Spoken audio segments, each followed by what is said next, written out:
Hi dear students, learn with NNKയുടെ പുതിയൊരു വീഡിയോയിലേക്ക് എല്ലാവർക്കും സ്വാഗതം. നമ്മൾ ഡിസ്കസ് ചെയ്തുകൊണ്ടിരിക്കുന്നത് ബിസിനസ് സ്റ്റഡീസ് എന്ന സബ്ജക്റ്റിൽ നിന്നുള്ള ഫസ്റ്റ് ചാപ്റ്ററായ ബിസിനസ് ട്രേഡ് ആൻഡ് കൊമേഴ്സിൻ്റെ കുറച്ച് കണ്ടൻസ് ആയിരുന്നു ഡിസ്കസ് ചെയ്തുകൊണ്ടിരുന്നത്. കഴിഞ്ഞ ക്ലാസ്സിൽ നമ്മൾ പഠിച്ചത് difference between business, employment and profession ആയിരുന്നു. ആ ക്ലാസ് എല്ലാവർക്കും മനസ്സിലായെന്ന് വിശ്വസിക്കുന്നു.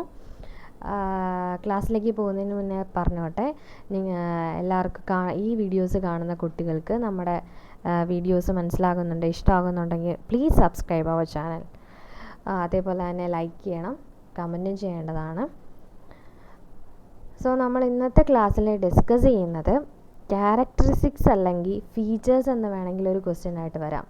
ഓക്കെ, ആ ഒരു ചിലപ്പോൾ ഒരു 5 മാർക്കിനുള്ള ക്വസ്റ്റ്യൻസ് ആയിരിക്കും ആയിട്ട് വരുന്നത്, ചിലപ്പോൾ അല്ലെങ്കിൽ ഒരു essay ക്വസ്റ്റ്യനിലും ഇത് ഉൾക്കൊള്ളിച്ചേക്കാം. സോ നമുക്ക് ബിസിനസ്സിൻ്റെ ക്യാരക്ടറിസ്റ്റിക്സ് നോക്കാം. സോ ഫസ്റ്റ് പോയിൻ്റായിട്ട് എന്താ, characteristics of business. First point പഠിക്കാനുള്ള ബിസിനസ് എന്ന് പറയുന്നത് ഇറ്റ്സ് ആൻ എക്കണോമിക് ആക്ടിവിറ്റി. എന്താ മക്കളെ ഫസ്റ്റ് പോയിൻ്റ് പറയുന്നത്? ബിസിനസ്സിൻ്റെ ഫസ്റ്റ് ക്യാരക്ടറിസ്റ്റിക്സ് എന്ന് പറയുന്നത്, ബിസിനസ് എന്ന് പറയുന്നത് ഒരു എക്കണോമിക് ആക്ടിവിറ്റിയാണ്. സോ അതിൻ്റെ സബിലേക്ക് നമുക്ക് പോകാം. Business is considered to be an economic activity because, എന്തുകൊണ്ട്? It is undertaken with the object of earning money. നമ്മൾ കഴിഞ്ഞ ക്ലാസ്സിൽ വരെ എപ്പോഴും പറയുന്നതാണ് ബിസിനസ് എന്ന് പറയുന്നത് ഒരു ഇക്കണോമിക് ആക്ടിവിറ്റിയാണ്, മറക്കരുത്. എന്താണ് business? Business is an economic activity. Okay, first point എഴുതിക്കോ. Business is an economic activity because it is undertaken with the object of earning money. പൈസ സമ്പാദിക്കുക, പ്രോഫിറ്റ് ഉണ്ടാക്കുക എന്നീ കാരണങ്ങൾ കൊണ്ടാണ് ബിസിനസ്സിനെ നമ്മൾ എന്ത് പറയുന്നത്, അതൊരു ഇക്കണോമിക് ആക്ടിവിറ്റിയാണ്. കഴിഞ്ഞ ക്ലാസ്സുകളിൽ പറഞ്ഞതുപോലെ തന്നെ നമുക്ക് ഒരു എക്സാമ്പിൾ വെച്ച് നോക്കാം. ബിസിനസ് എന്ന് പറയുന്നത് എന്താണ്? ഒരു പേഴ്സൺ, കഴിഞ്ഞ ക്ലാസ്സിലൊക്കെ പറഞ്ഞ എന്താ, ഒരു ഗ്രോസറി ഷോപ്പിൻ്റെ കാര്യമാണ് നമ്മുടെ, അല്ലെങ്കിൽ ഒരു സ്റ്റേഷനറി കടയുടെ കാര്യം പറയാം. നമുക്കിപ്പോൾ ഒരു അത്യാവശ്യമായിട്ടൊരു കടയിൽ ചെന്ന് നമ്മൾ സാധനം വാങ്ങിക്കുന്നു, അവർ നമുക്ക് സാധനം വിൽക്കുന്നു. എന്താണ് അവർക്ക് കിട്ടിയതിൽ നിന്ന്, അവരിപ്പോൾ ഒരു 10 രൂപയ്ക്കാണ് ഒരു സാധനം വാങ്ങിച്ചെങ്കിൽ അവരെന്ത് ചെയ്യും, ഒരു 15 രൂപയ്ക്കായിരിക്കും നമുക്ക് ആ ഒരു സാധനം വിൽക്കുന്നത്. അപ്പോൾ അതിൽ നിന്ന് എന്താണ്, ആ ഒരു കടക്കാരന് പ്രോഫിറ്റ് ഉണ്ടാകുന്നത്. അല്ലാതെ ആ കടക്കാരൻ നമുക്ക് തരുന്ന എന്താ, ഫ്രീ ആയിട്ടൊന്നും തരുന്നില്ലല്ലോ. ഇപ്പോൾ ഒരു ബിസ്ക്കറ്റ് ആണെങ്കിൽ ഒരു കടയിൽ ചെന്ന് ചേട്ടാ ഒരു ബിസ്ക്കറ്റ് ഇതാ എന്ന് പറയുമ്പോൾ നമ്മൾ എന്താ, അതിന് പൈസ കൊടുക്കണ്ടേ? അപ്പോൾ എന്താ, അവിടെ ഒരു മണീൻ്റെ ഒരു സംഭവം ഉണ്ടല്ലോ, അല്ലാതെ അവർ ചാരിറ്റി ആയിട്ട് അങ്ങനെ ഒന്നും അല്ലല്ലോ നമുക്ക് സാധനം തരുന്നത്. സോ അവിടെ ഒരു മണി വാല്യൂ ഉണ്ട്. എന്താണ്? ഒബ്ജക്റ്റ് ഓഫ് ഏർണിംഗ് മണി, പൈസ സമ്പാദിക്കുക എന്ന ഒരു ഒബ്ജക്റ്റ് കൊണ്ടാണ് ബിസിനസ്സിനെ എന്താണ് ഒരു ഇക്കണോമിക് ആക്ടിവിറ്റി എന്ന് പറയുന്നത്. സോ അതെല്ലാവർക്കും മനസ്സിലായെന്ന് വിശ്വസിക്കുന്നു. നമുക്ക് എന്താ അടുത്ത പോയിന്റിലേക്ക് പോകാം. എന്താ ബിസിനസ് എന്ന് പറയുന്നതിൽ ഒരു production or procurement of goods ആണ് അവിടെ നടക്കുന്നത്. എന്താണ് second point? Production or procurement of goods and services. അവിടെ എന്താണ്, എവറി ബിസിനസ്, ഓരോ ബിസിനസ്സും either produce or buy goods and services. എന്തിനു വേണ്ടിയിട്ട്? To cell.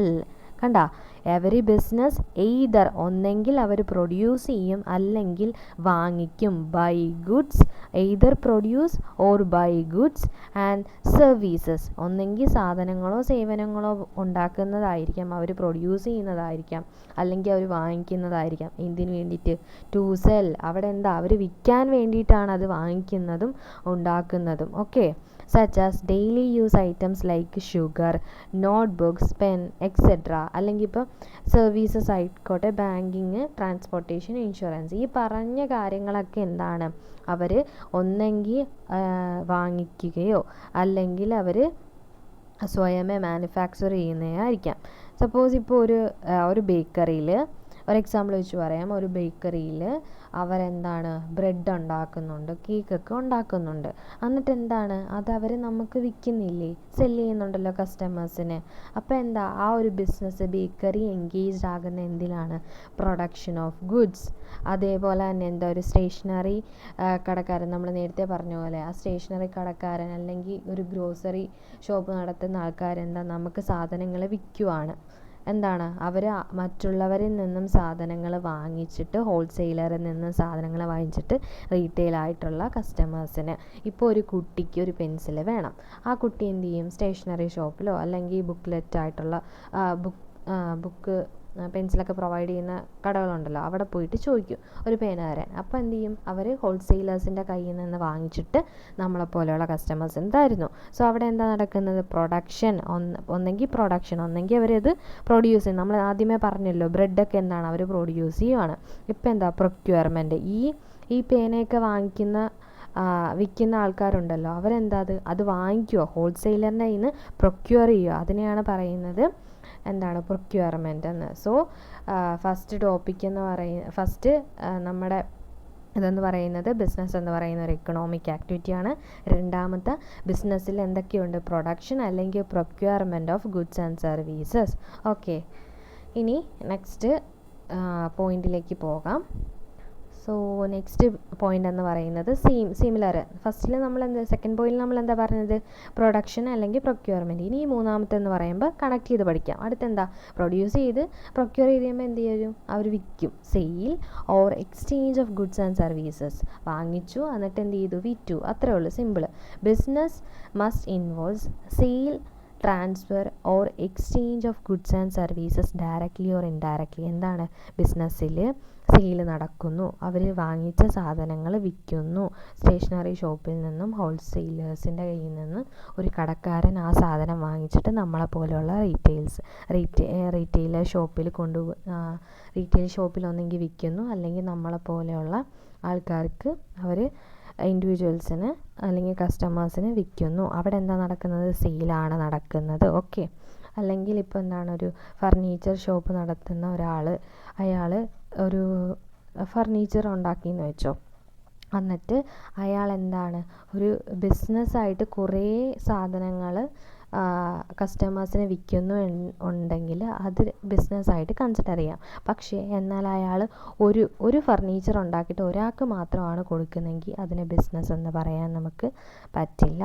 ഓക്കെ, ഇനി അടുത്ത നാലാമത്തെ point, dealing in goods and services on a regular basis. നമ്മൾ ഇപ്പോൾ പറയുന്നത് എന്താണ്, ബിസിനസ്സിൻ്റെ നാലാമത്തെ ഫീച്ചറാണ് അല്ലെങ്കിൽ ക്യാരക്ടറിസ്റ്റിക്സ് ആണ് പറയുന്നത്, dealing in goods and services. അവിടെ എന്താണ് അവർ ഡീൽ ചെയ്യുന്നതെന്ന് പറഞ്ഞാൽ സാധനങ്ങളാകാം അല്ലെങ്കിൽ സേവനങ്ങളാകാം.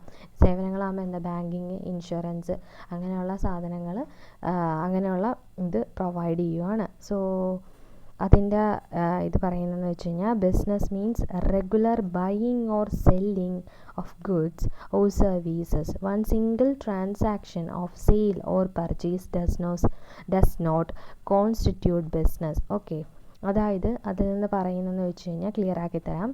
അതായത് ഒരു സിംഗിളായിട്ടുള്ള അല്ലെങ്കിൽ ഒരു ഒക്കേഷണലി ചെയ്യുന്ന ട്രാൻസാക്ഷൻസിന് നമുക്ക് ബിസിനസ് എന്ന് പറയാൻ പറ്റില്ല. അതായത് ഇപ്പം നമ്മൾ ഇന്നൊരു സാധനങ്ങൾ ഒരാൾക്ക് വിറ്റു. അതായത് ഒരു എക്സാമ്പിൾ പറയുകയാണെങ്കിൽ, ഇപ്പം നിങ്ങൾക്കൊരു കാറുള്ളത് ഒരു ആൾക്ക് നിങ്ങൾ വിറ്റു. നിങ്ങൾക്ക് വേണ്ട, ഇപ്പം അത് വേണ്ടാന്ന് വെച്ചിട്ട് നിങ്ങൾ ഒരാൾക്ക് വിറ്റു. അപ്പോൾ എന്താ, അത് ഒരാളിലേക്ക് വിറ്റപ്പം നിങ്ങൾ വിറ്റു വന്നപ്പം അതായത് അവിടെ മനസ്സിലാക്കാൻ പറ്റുന്ന ഒരാൾക്കാണ് നിങ്ങൾ കൊടുത്തത്. അത് നിങ്ങൾ ഇന്ന് ചെയ്തു, എന്നാൽ നാളെ അത് നിങ്ങൾ ചെയ്യുമോ, ഇല്ലല്ലോ. അന്ന് പറയുമ്പം ഇന്ന് മാത്രം ചെയ്തെങ്കിൽ അതൊരു സിംഗിൾ ട്രാൻസാക്ഷനാണ്. അതിനെ നമുക്ക് ബിസിനസ് എന്ന് പറയാനായിട്ട് സാധിക്കില്ല. ഈ ബിസിനസ് എന്ന് പറയുമ്പോൾ എന്താ, dealing in goods and services on a regular basis. ഇത് കണ്ട, ഈ ഒരു വേർഡിന് ഇമ്പോർട്ടൻ്റാണ്. Dealing in goods and services on a regular basis. ഒരു റെഗുലർ ബേസിസിൽ നമ്മൾ ഗുഡ്സ് ആൻഡ് സർവീസസുമായിട്ട് ഡീൽ ചെയ്യുകയാണെങ്കിൽ മാത്രമേ അതിനെ ബിസിനസ്സായിട്ട് കണക്കാക്കാൻ സാധിക്കുകയുള്ളൂ. ഇപ്പോൾ ഒരു കാർ ഡീലർ, അയാളുടെ കയ്യിൽ നിറച്ച് കാറുണ്ട്, എന്നിട്ട് അയാൾ എന്താ, കുറേ ആളുകളിലേക്ക് വിൽക്കുക, റിപ്പീറ്റഡായിട്ട് ഇങ്ങനെ പല ദിവസങ്ങളിലേക്ക് ആയിട്ട് വിൽക്കുന്നു. അപ്പോൾ അതിനെന്ത് പറയാൻ സാധിക്കും നമുക്ക്, അതിനെ ബിസിനസ്സായിട്ട് പറയാൻ സാധിക്കും. ഓക്കെ, ദെൻ അടുത്ത പോയിന്റിലേക്ക് പോകാം. അടുത്ത അഞ്ചാമത്തെ പോയിന്റ് എന്താ അറിയാമല്ലോ, പ്രോഫിറ്റ് മോട്ടീവ്. ബിസിനസ് എന്ന് പറയുന്നതിൻ്റെ മെയിൻ ഒബ്ജക്റ്റീവ് എന്താണ്, the main purpose of business is to earn profit. If if the profit motive is missing in a transaction, then it cannot be considered as business transaction. അവർ പറയുന്നതെന്ന് വെച്ച് കഴിഞ്ഞാൽ അവിടെ ഒരു profit motive എന്ന് പറയുന്ന ഒരു സംഭവം മിസ്സിംഗ് ആണ് എങ്കിൽ ആ ഒരു ട്രാൻസാക്ഷനിൽ അതിനെ നമുക്ക് ബിസിനസ് ട്രാൻസാക്ഷൻ എന്ന് പറയാൻ സാധിക്കില്ല. അപ്പം the primary objective of business എന്ന് പറയുന്നത് എന്താ മക്കളെ? Profit, earn profit. നമ്മൾ പഠിച്ചിട്ടുണ്ട് business is an economic activity which is undertaken with the motive of earning profit. Okay, പ്രോഫിറ്റാണ് അത് സിമ്പിളായിട്ട് എല്ലാവർക്കും അറിയാവുന്ന കാര്യമാണ്. സോ ലാസ്റ്റ് പോയിൻ്റ് എന്ന് പറയുന്നത് എന്താണ്? Uncertainty of return. ബിസിനസ്സിൽ എന്തുണ്ട്? Uncertainty of return. അതായത് uncertainty refers to lack of knowledge about what is going to happen in the future. Uncertainty എന്താ? കഴിഞ്ഞ ക്ലാസ്സിൽ നമ്മൾ പറഞ്ഞിരുന്നു അൺസർട്ടനിറ്റി എന്ന് പറയുന്നത് നമുക്ക് ഫ്യൂച്ചറിൽ എന്താണ് ഇനി സംഭവിക്കാൻ പോകുന്നതെന്ന് നമുക്ക് പറയാൻ സാധിക്കില്ല. സോ അതുകൊണ്ട് അതൊരു അൺസർട്ടൻ ആയിട്ടുള്ള ഒരു ഇവൻ്റാണ്. അതായത് നാച്ചുറൽ കലാമിറ്റീസ് ഉണ്ടാകുക, എന്തെങ്കിലും ഫ്ലഡ് വരിക, ഡ്രോട്ട് ഉണ്ടാകുക, എന്തെങ്കിലും എർത്ത്ക്വേക്ക് ഉണ്ടാകുക, അല്ലെങ്കിൽ changes in demand and price. നമ്മുടെ സാധനങ്ങൾ വാങ്ങിക്കുമ്പോൾ അതിൻ്റെ ഡിമാൻഡ് കൂടുക, കുറയുക, അങ്ങനെയുള്ള, അതേപോലെ തന്നെ അതിൻ്റെ പ്രൈസ് കൂടുക, കുറയുക, അതേപോലെ തന്നെ ഗവൺമെൻറ്റിൻ്റെ എന്തെങ്കിലും പോളിസീസിലെ മാറ്റങ്ങൾ സംഭവിക്കുക, ഇങ്ങനെയുള്ള കാര്യങ്ങൾ വരുമ്പോൾ എന്താണ്? അൺസേർട്ടനായിട്ട് നമുക്ക് ഈ മാസം നമുക്ക് ഇപ്പോൾ 1,00,000 രൂപ നമ്മുടെ ബിസിനസ്സിൽ നിന്ന് കിട്ടിയെങ്കിൽ അടുത്ത മാസം ചിലപ്പം എന്തെങ്കിലും കലാമിറ്റീസോ ഗവൺമെൻറ്റിൻ്റെ പോളിസിയിൽ ചേഞ്ച് വന്നപ്പോഴോ ഡിമാൻഡിലോ പ്രൈസിലോ എന്തെങ്കിലുമൊക്കെ മാറ്റങ്ങൾ വന്നപ്പോൾ അതിൻ്റെ വില ഒന്നെങ്കിൽ 1,00,000 തന്നെ, വിലയല്ല, നമ്മുടെ പ്രോഫിറ്റ് എന്ന് പറയുന്നത് 1,00,000 തന്നെ ആയിട്ട് നിലനിൽക്കാം. അല്ലെങ്കിൽ 1,00,000 നിന്നും താഴെ 50,000-ലേക്ക് പോകാം, അല്ലെങ്കിൽ 1,00,000 നിന്നും മുകളിലേക്ക് വേണമെങ്കിലും പോകാം. ഈ ഡിമാൻഡും പ്രൈസൊക്കെ ചേഞ്ച് ചെയ്യുന്നതനുസരിച്ച് മുകളിലോട്ടും പോകാം, താഴത്തോട്ടും പോകാം. ഓക്കെ, ഇങ്ങനെയുള്ള കാര്യങ്ങളും ബിസിനസ്സിൻ്റെ ഒരു ഫീച്ചറായിട്ട് വരുന്നുണ്ട്.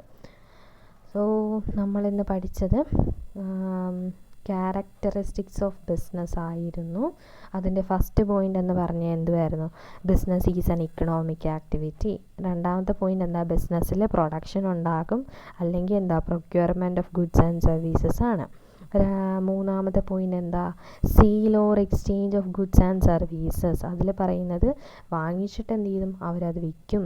ദെൻ നാലാമത്തെ point dealing in goods and services on a regular basis. ഒരു റെഗുലർ ബേസിസിൽ മാത്രം നമ്മൾ ഗുഡ്സ് ആൻഡ് സർവീസസ് ഡീൽ ചെയ്യുകയാണെങ്കിൽ അതിനെ മാത്രമേ നമുക്ക് ബിസിനസ്സായിട്ട് പറയാൻ സാധിക്കുകയുള്ളൂ.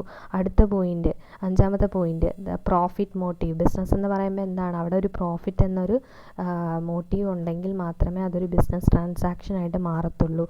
Then the last point is uncertainty of return. നമുക്ക് എത്ര റിട്ടേൺ ഒരു ബിസിനസ്സിൽ നിന്നും കിട്ടുമെന്ന് നമുക്ക് പറയാൻ സാധിക്കില്ല. സോ അതും അതിൻ്റെ ബിസിനസ്സിൻ്റെ ഒരു ഫീച്ചറായിട്ട് നമുക്ക് കണക്കാക്കാൻ സാധിക്കുന്നു. So hope you guys understandable this topic.